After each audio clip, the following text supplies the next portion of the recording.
छत्तीसगढ़ में पहले यह बोला गया किसानों को सरकार के द्वारा, भारत सरकार के द्वारा, कि 60 लाख मैट्रिक टन धान हम खरीदेंगे। तो किसानों ने जो राज्य सरकार जो खरीफ का जो आउटपुट होता है, जो उसको सेंट्रल पूल की परचेज कहते हैं, उसके अनुसार उन्होंने एक मंतव्य जाहिर किया।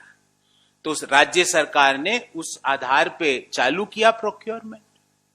60 लाख मैट्रिक टन की बात करने वाले, जो राइस का प्रोक्योरमेंट की बात करने वाले 47 लाख 47 लाख मैट्रिक टन के बाद बोलते हैं अब रखने की जगह नहीं है।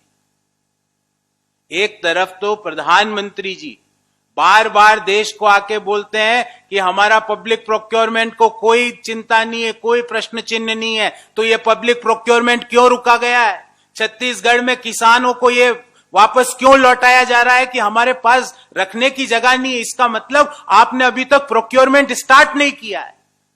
आपने चावल का प्रोक्योरमेंट 60 लाख मैट्रिक टन का, जिसका आपने मंतव्य जाहिर किया था, वो अभी तक आपने चालू नहीं किया है। और छत्तीसगढ़ गवर्नमेंट ने 47 lakh metric ton 12 lakh farmer से अभी तक खरीदा, पर उसके बाद अब बोलते हैं कि हमारे पास खरीदने की जगह नहीं है। क्या ये AALL जब स्टोरेज बनाएगा जब ही खरीदने की जगह आएगी क्या? जब, क्योंकि छत्तीसगढ़ में अभी ये AALL की जो मैंने आपको स्टोरी सुनाई है, ये छत्तीसगढ़ में अभी इनके स्टोरेज नहीं है। क्या ये स्टोरेज बनेंगे जब ही आप वहां के किसानों का स्टोर करोगे FCI के माध्यम से, जब आप पब्लिक प्रोक्योरमेंट करोगे?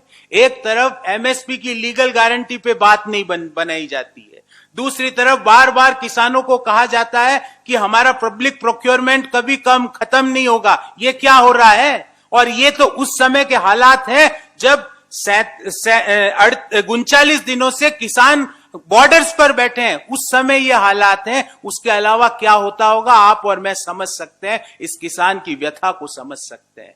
इसीलिए मैं बार बार, लोग कहते हैं कि सरकार किसानों को बिल समझा नहीं पा रही है। मैं कहता हूं किसान बिल इस बार पूरी तरह से, बिल में जो लिखा हुआ है और बिल के जो भाव है, दोनों को समझ चुके हैं।